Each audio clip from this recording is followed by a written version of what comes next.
gotta tell you something I could do. I could be running around chasing you, but I won't. Cause I got better things to do. Rather spend my precious time chasing somebody who loves me too. If I got $1 for every time you slam the door, I would be the richest girl alive. If you hadn't run. You're watching Cairo Media News.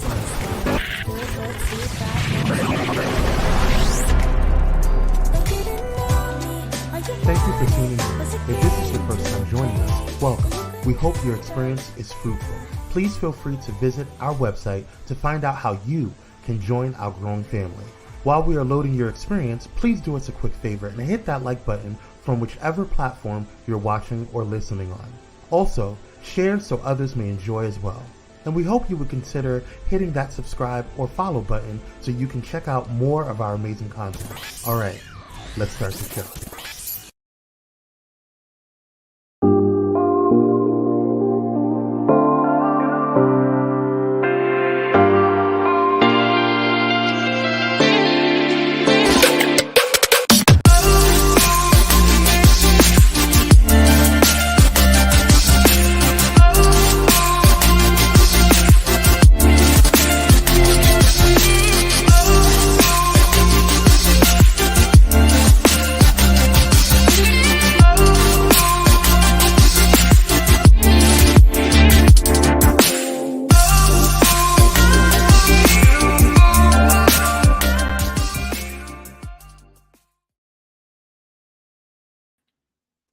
Hey, everybody. Happy Friday, Junior. Y'all know how much I love Thursday. Thursday is my best friend in this life. If there's nothing else I can look forward to, it's a Thursday. And it's like, oh, thank you, Thursday. Come on through Thursday, because Thursday means weekend is coming.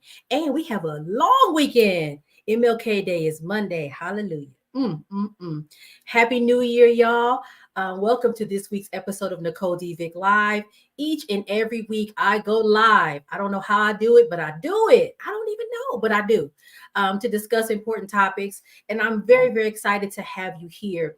Thank you so much for tuning in. Please share with your friends, your family. I know a YouTube girl. She says, share this with your mama. Share it with your mama too, and your aunties and your cousins.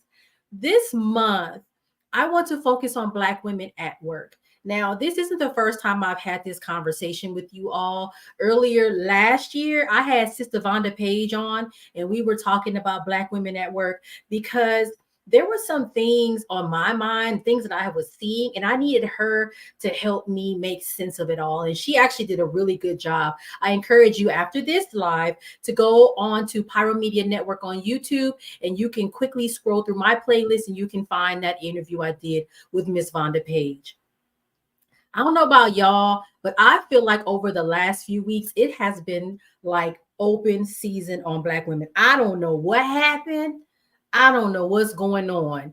But first of all, Taraji P. Henson really like blew the lid off of everything and shared some stuff that I didn't realize was going on in the film industry. And then Dr. Claudine Gay was forced to resign from Harvard and was trying to make it about plagiarism. And in her op-ed, she clearly and correctly said, this is bigger than just some plagiarism stuff and whatnot. I just feel like it's a lot, and we need spaces to process all of this. All over LinkedIn, because that's where I've been lately a lot. Less on TikTok, more on LinkedIn. The Black women contingent on LinkedIn, we have been hot, heated, sharing, posting. It's op-eds and thought pieces, all kind of stuff going on.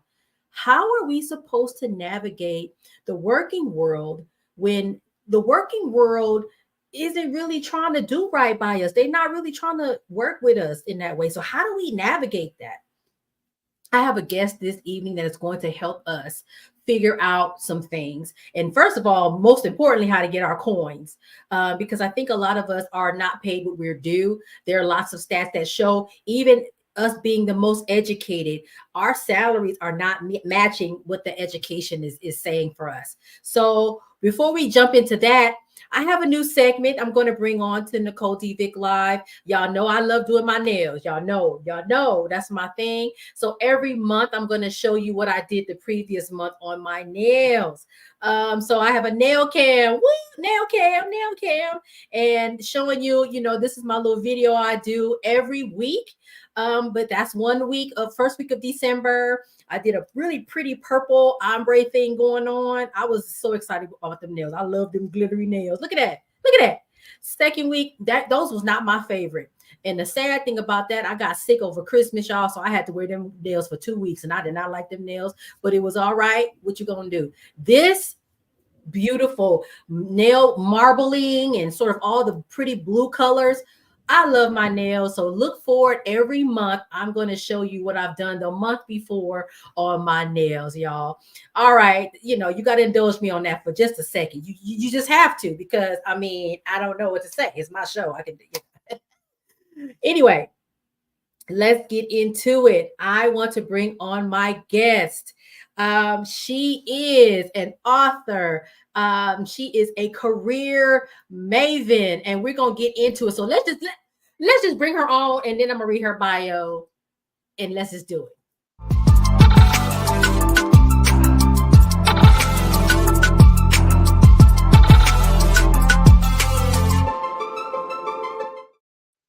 Hey, Hey, girl. Hey, Nicole. How are you?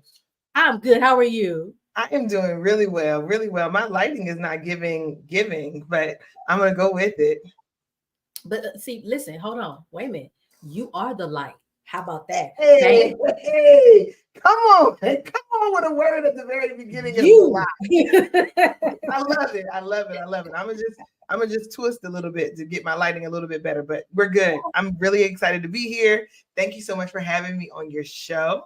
I am so excited. Looking forward to talking about running this money. Like I'm here for the run your money energies in 2023, 2024, and beyond. So I'm excited for this conversation.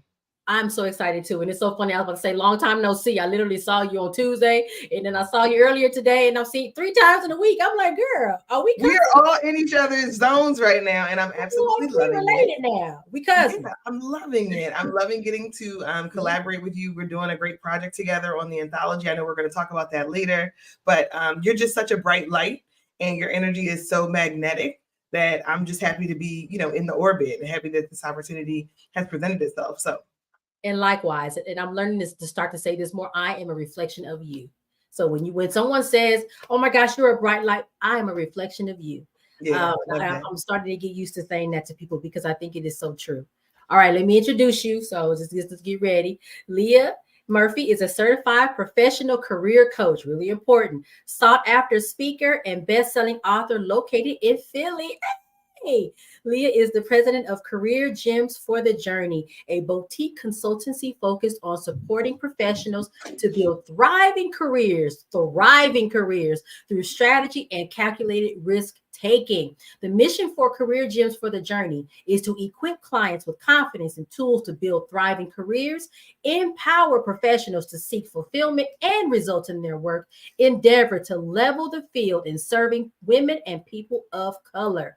Leah is the co-host of the Career Gems for the Journey podcast, which I was a guest recently, featuring authentic stories of career wins and lessons, gems that listeners can apply to their own careers from her years of coaching experience. Yes. See, you top tier. Do you see what I'm saying? You're a reflection of me. Come on now. I gotta take you with me. I gotta take you with me everywhere I go to do my intro, to be my hype woman intro. Like, we all need somebody in the background, like, and wait a minute, I got one more thing to say. We all need that. So you're hired for that job. You got lots of jobs already. I know you don't need another one, but should you be looking for one, if my hype person is on the list, let's go. Listen, I do MC for events and stuff. So, I can do audio voiceovers and all that. So, hey, I accept that. We have a super cool connection. Can you tell the viewers how we got connected? I certainly can tell them. So Nicole and I took a leap of faith, right? We kind of were looking for opportunities. I can speak to my experience of how I came to it, but we're working on an anthology together as authors. Each of us are writing a chapter with 20 other authors. The title of the anthology is Triumph in the Trenches, and it's focused on stories of Black folks in the workplace. And Nicole so apropos named it or tagged it the Green Book for Working Folks. Like, that's hers, right? That's her creativity off the dome, right? So Nicole and I both signed up to do this collaboration with Elizabeth Liba and Alona Washington. And really the intention of this book is to provide very tangible, very actionable stories for people who are entering into these professional spaces, right?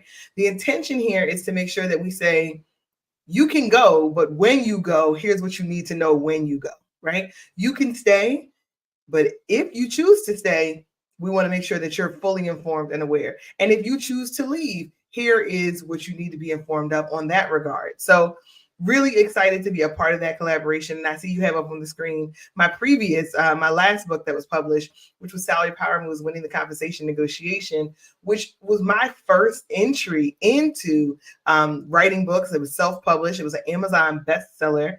So really, really proud of that work. And that's what we're going to really talk about here today. We're going to get deep into negotiation because I am on a mission to help 10,000 women learn how to negotiate for better compensation. And I think it's a skill that so few of us have had an opportunity to either learn. And if we've learned it, many of us haven't exercised it, or we don't feel like the environment that we're in is going to allow us to do it. So that's why I'm here today. I'm thrilled to talk about negotiation and our anthology. And I think the combination of the two is a really powerful combination. I see you have some previous works. Like, we're trying to do the work to make sure that the information that we've gotten over long careers in different industries lives on, so that folks can continue to learn from our experiences and those that we're able to source as we bring in client stories and other collaboration stories. So excited for that. Absolutely. I love everything that you said. And one of the most important things is around salary negotiations and sort of how to help women do that work. Because one of the things I think that's really important is a lot of us as women, specifically Black women, there's two trains of thoughts, and I'm diverting from my little overview that I'm looking at. Off script, let's go. Because that's how life is. There's two things, and one thing that Vonda said in an episode that I did on Black Women at Work last year: people are used to Black women working for free.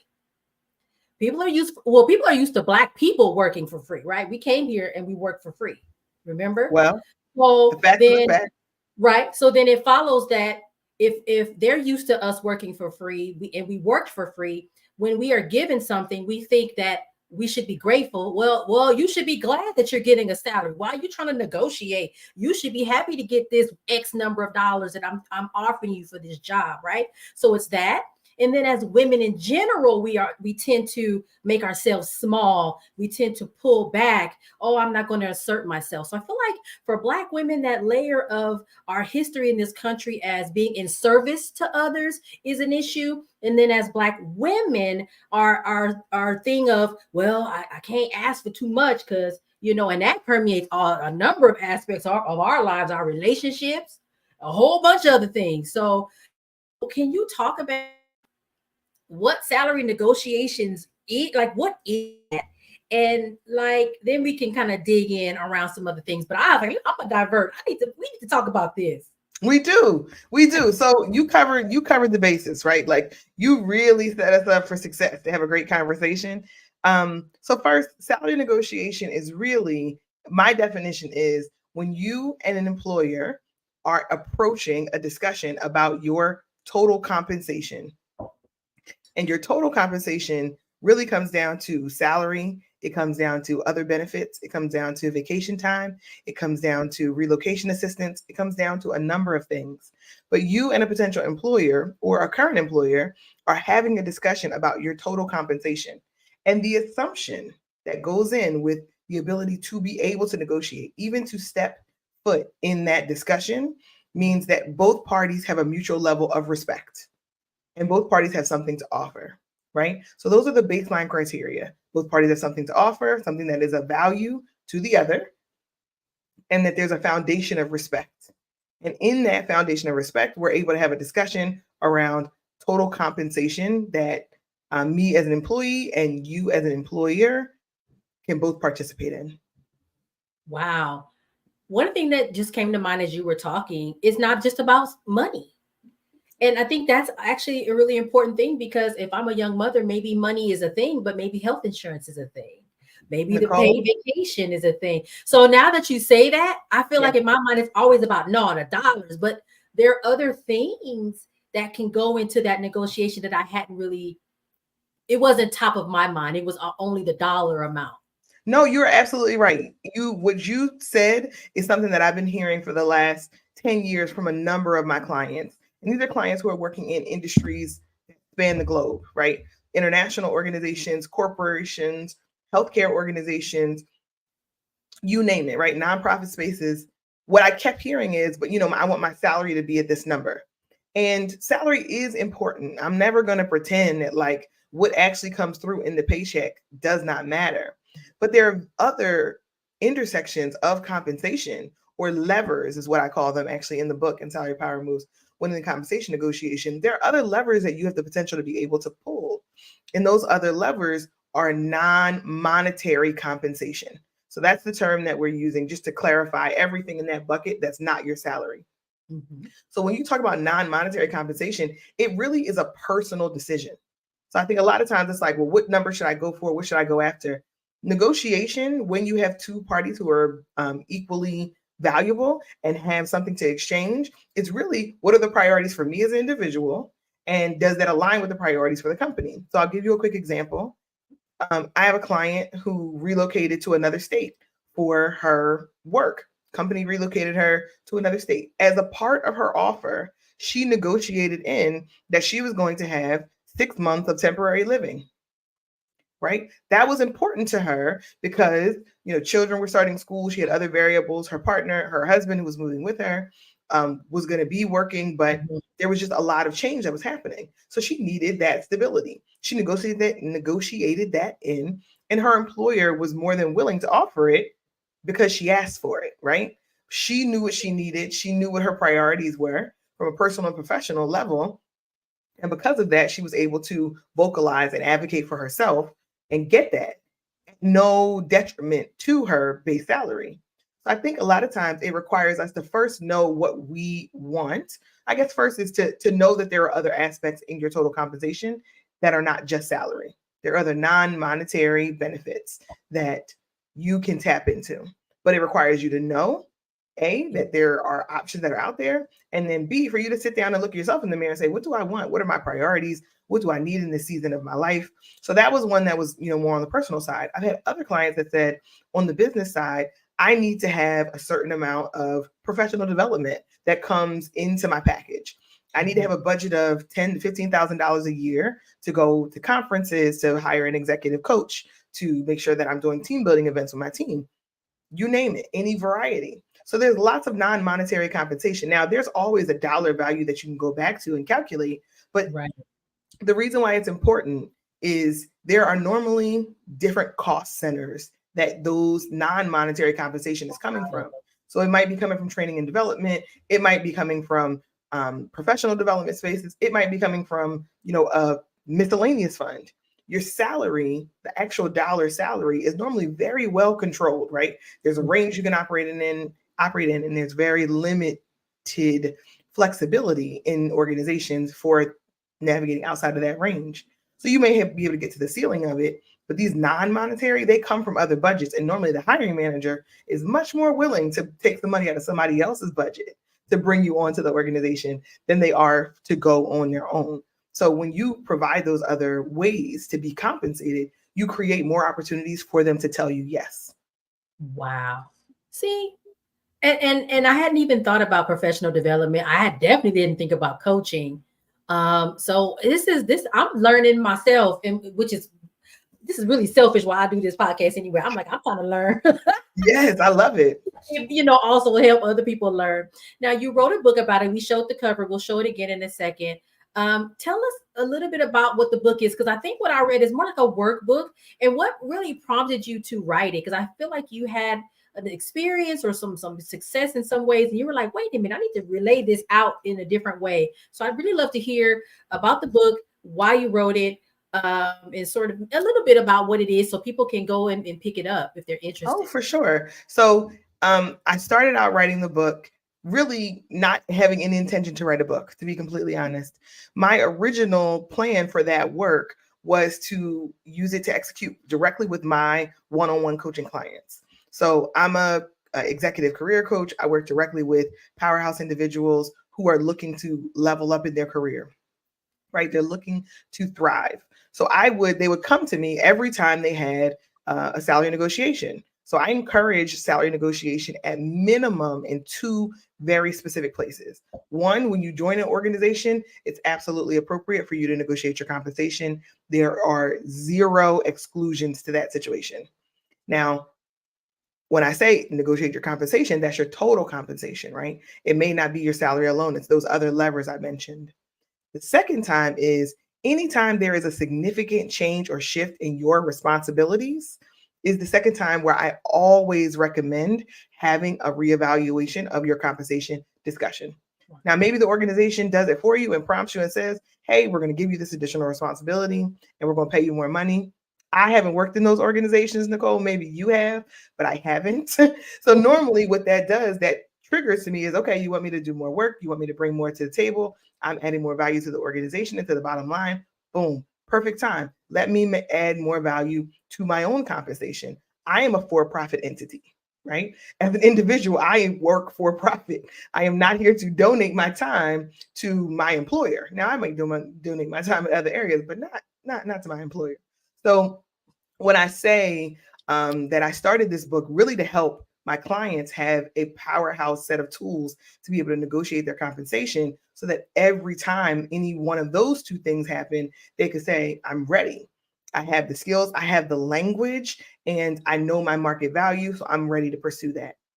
How it became a book is I had no less than 20 people who I helped directly negotiate. And this is clients who worked with me directly. And one of them said, I want to give this work to my friend, but I don't want to breach our contract. Is there a way? Do you have something else you can give them? And I was like, I don't at this time. And she was like, I really, how can we help? So we figured out something on the back end. And what that triggered to me is, okay, well then I want more people to have access to it. Yep. Because once you know, I want you to tell a friend, just like we're saying, click subscribe to Nicole's podcast, join her show, tell your friends about it. Once you realize that there's a greater potential for you to bring wealth into your household through salary negotiation, the game changes, right? And I wanted more people to be able to have access to that information. So I wrote the book and put it in digital form. So it's an ebook. Anyone can access it anywhere in the world. I did not want hard copies or access to a bookstore to be a limitation for this. And you're right, it is a workbook 100%. There are exercises that folks are going to step through and prompts to ask yourself the right questions so that it acts as a learning negotiation as well as a toolkit for you to execute and learn and put it into application so that when you get to the opportunity, you're prepared to negotiate. I love to tell people, if you're not negotiating right now, you're always preparing for your next negotiation. So there's never a bad time for you to take the skills, take the language, and start to apply it when the time is right, right? Those times to negotiate come a few times in our career. And I always, if you stay ready, you don't have to get ready. So if you get the book now and you start preparing for your next opportunity, you will already be ready. We talk about that a lot on the Career Gems for the Journey podcast, which you were a guest on. I'm excited for folks to hear that episode. But the idea is we're creating these resources because I spent 15 years in corporate America negotiating multi-million-dollar deals, multi-million. I'm an engineer by trade. I would buy equipment that was exponentially 3, 4, 5 times my salary on a consistent basis, and it would be no big deal. And that was just a part of my role. I transitioned from buying capital equipment to negotiating procurement contracts for another multi-million-dollar organization. So it was my job to write contracts, write proposals, and to also negotiate with our suppliers for better contracting terms, better payment terms, higher quality material, shorter delivery or lead time, right? So all of those things were necessary as a part of my job. And then I thought, okay, if I apply this to my own salary, then I'm sure there's going to be some dividends. And then I started coaching other people, and then the book happened. So it's this idea of these are skills, these are real proven concepts. This is not like, I sat down one day and said, I'd like to write a book on this topic. This is not that, right? This is not a daydream. It's not that. These are real proven negotiation skills and techniques, but it's made in a way that is approachable, that is accessible, language that we can understand, and also tools that we can go and use and apply in our next negotiation. Amazing. We're going to go to commercial break, but when we come back, I got some questions for you that some of my people asked. They sent questions in, and so we're going to go through those when we come back from our break. All righty, see you in a little bit.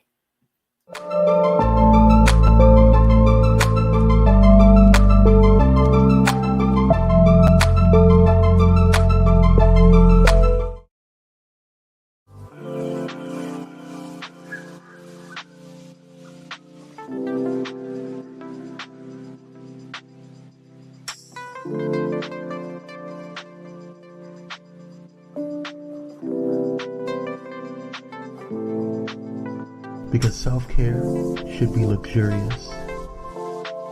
Luxe Noir.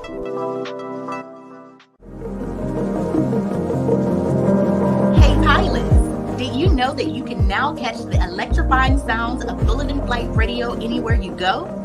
Yes, you heard it right.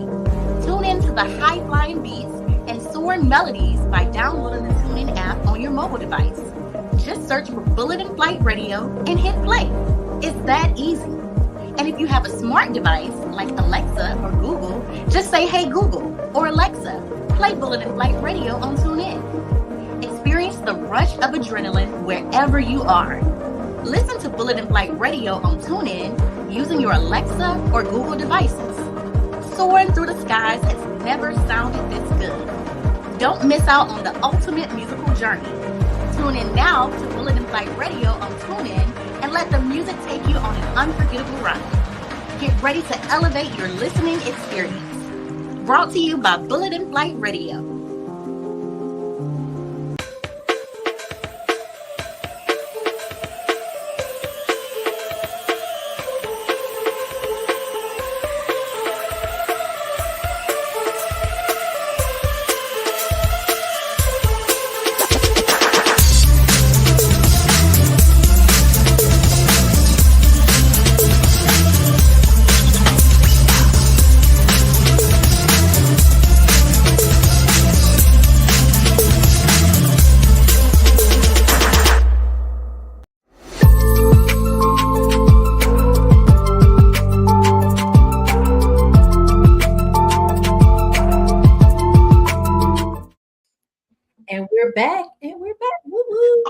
Commercials. Oh, I love it. Okay, commercials. Come on, Nicole Vick. Oh, the Power Media Network. I got my Luxe Noir candle. We don't play around here. Luxe Noir candle in the back, product placement. Really, really proud to be part of their team. Excellent production, as you can see. Excellent. Top tier. But anyway, getting back into the combo, because I got class in 15 minutes. We got to run this through.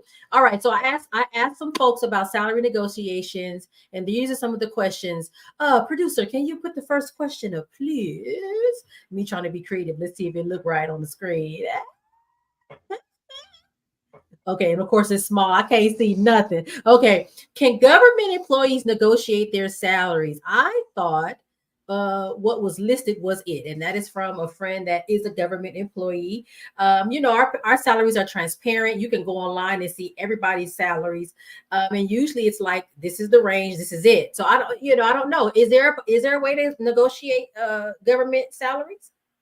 So my policy is, I know the government has its own unique set of standards, right? So a lot of times you'll hear folks talk about corporate or tech or nonprofit leadership or maybe even academia. I know government has its own limitations. So the answer to the question is, yes, there is potential for you to be able to negotiate. And it kind of goes back to those other levers that you can pull.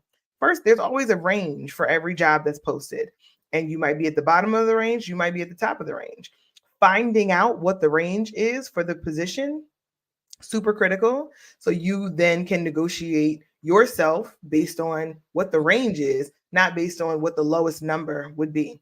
A lot of times we come into this as an assumption that, especially with federal employees, the number is the number and that's it. But there is oftentimes a range, and that asking for transparency for that range is completely reasonable.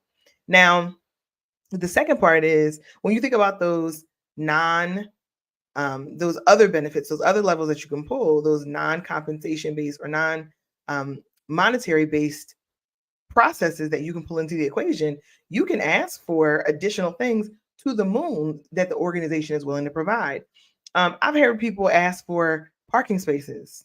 I've had people ask for put me on a list for top voices in our industry, right? Can I get on this 40 under 40, 50 under 50 list, top leaders in this? Would you sponsor me to be on the list? Would you use our communications resources so that they will write my application so I can be a part of this program, right? So there's lots of other non-monetary ways that you can negotiate. So maybe not your salary, maybe the number for your salary, as I mentioned before, has a limitation and a narrow band. But when you think about your total compensation, the sky is the limit oftentimes.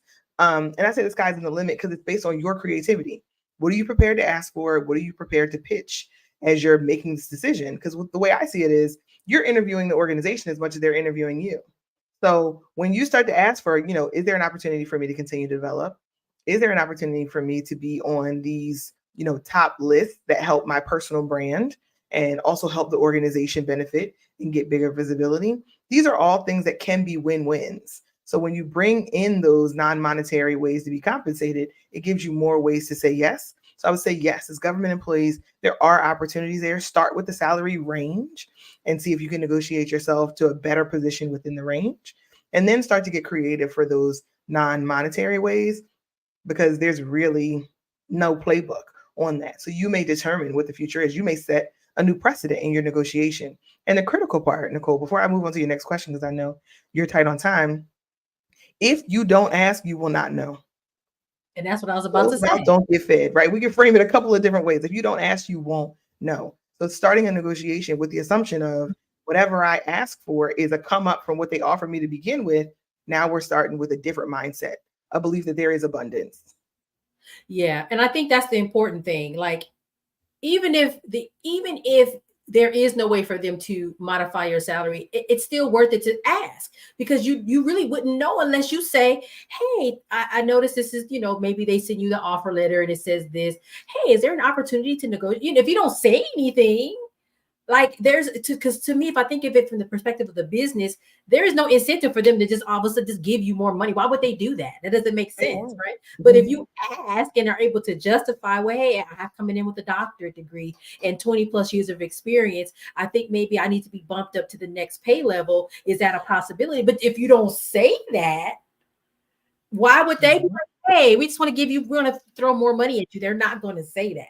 And even if they say no, Nicole, at this time of negotiation, you have new information. One, what they're not willing to do, right? So you make a conscious decision. Do I stay with this choice, considering this is what I know, or there's an opportunity for you to revisit this discussion later? Maybe now is not the appropriate time. There are lots of reasons why it might not be the appropriate time. When is the appropriate time for us to revisit this? So it keeps the conversation going. It opens the door for further potential conversation in the future. Absolutely. All right, next question, please. How do you answer the dreaded question of what are your salary expectations? And then what are the key strategies for negotiating a higher salary in your current role? So maybe you're already there. Yeah. So I'll take this one as more general, right? I won't make this a specific federal employee question. Right. So first, the dreaded, what's your salary expectations? I don't dread it, right? I don't dread it, but I know, because a lot of us have not had the opportunity to exercise this muscle, it can feel like, I don't want them to ask me, let them throw out a number first. First, you must research your market value. You must let the current job market determine what your compensation range should be. So for example, if you have been in a job working for the same company for 5 or 6 years, you may say, I feel good about my compensation. I'm in a good place. Go externally and use your resources to find out what the market is producing for those same skills today. Because when you stay inside of an organization, it never matches what the market is doing, right? Some companies are well ahead. And I shouldn't say never match it. Some companies are ahead. Most companies are behind. Some companies are, spot on.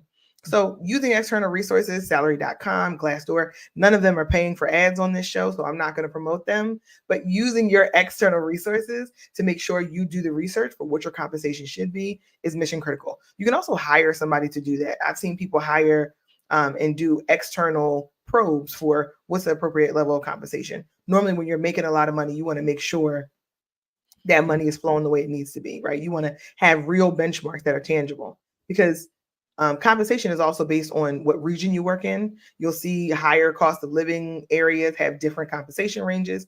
That's why it's very unique. It's very in tune to your experience and to you. So doing that work to make sure you have done the research is huge. So then when someone says, what are your salary expectations? You're coming with, based on the market and my research, here are what the salary expectations or the benchmarks are in 2024 and going forward. It's no longer this kind of personal dig down and I'm pulling a number out the air. The other thing is the market has to determine the current compensation, because the market then determines what your peers are making. Mm-hmm. So if you're tied into the market, then you have the ability to say, this is what the market value is. And then they can go vet that for themselves. Right. So if you feel comfortable because you've done the research, the more practiced you are, I definitely encourage you to practice saying the number. A lot of people are like, this is the first time I've ever asked for $95,000 or $105,000. Maybe I got a little sweaty while it was happening. Okay, get sweaty, feel the fear and do it anyway. Feel the fear and do it anyway. And to answer the question as far as what do you say based on the market value? This is the research that I've done based on my experience and the value that I'll be able to bring to the organization. I anticipate XYZ, right? And be serious about it. Let it be a real number. And the key strategies for negotiating your salary in your current role. First, I'm not going to play games with your people because I know your listeners are dope.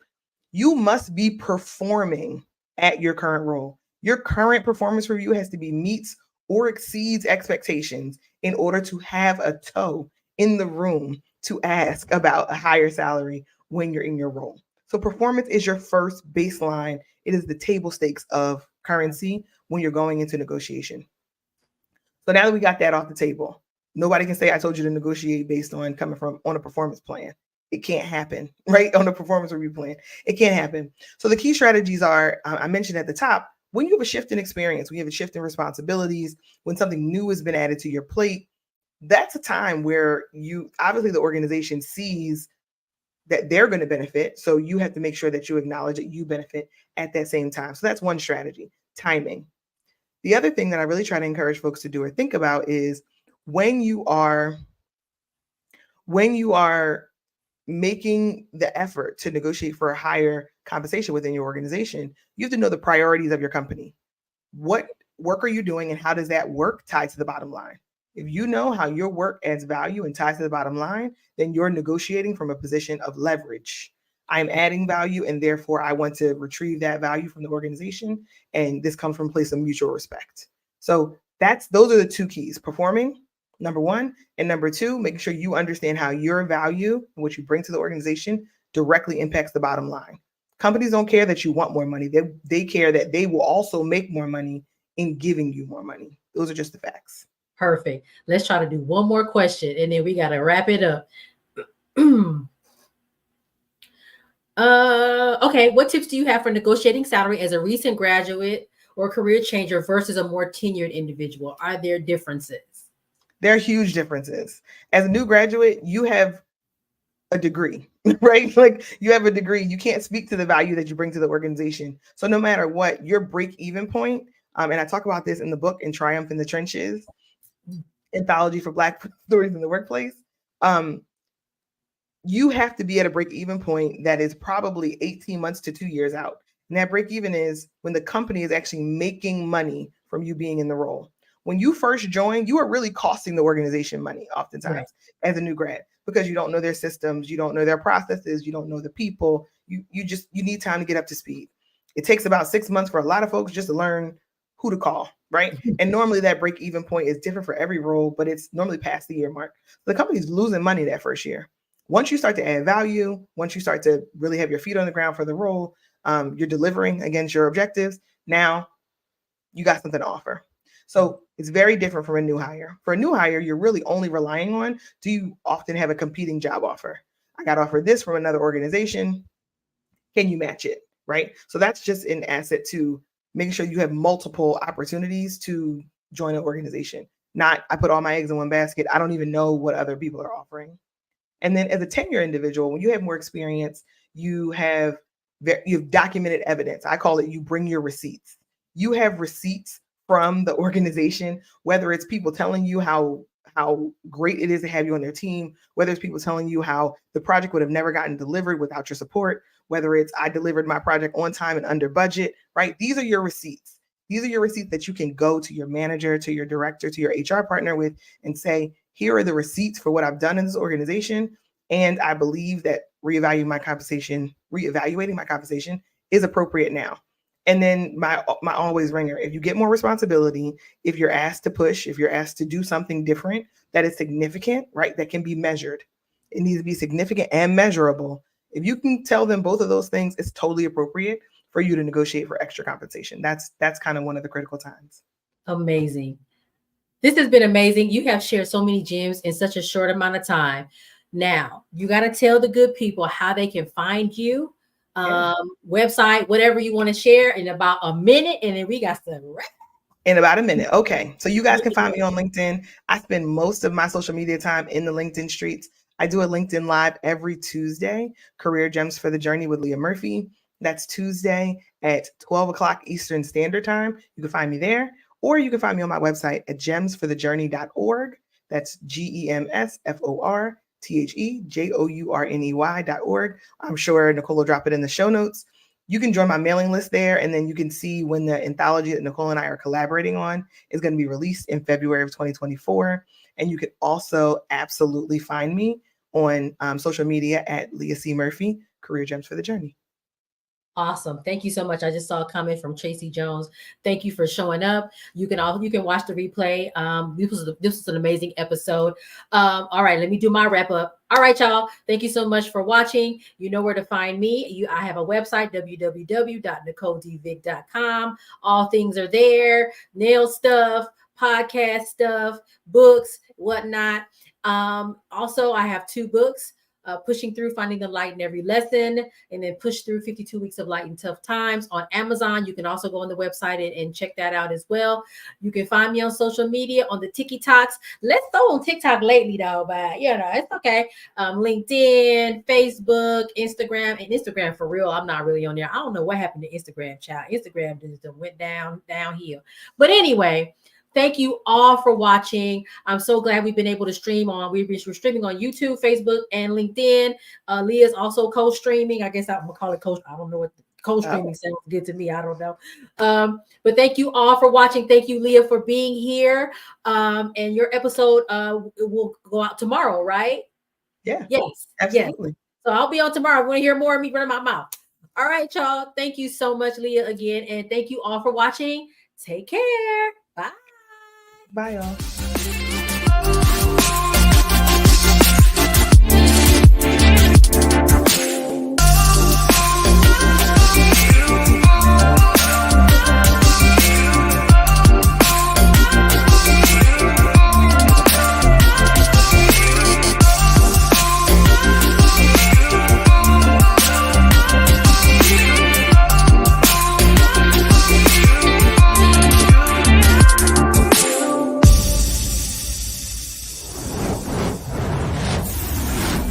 Thank you for watching Pyro Media Network. For more information, please visit pyromedianetwork.com.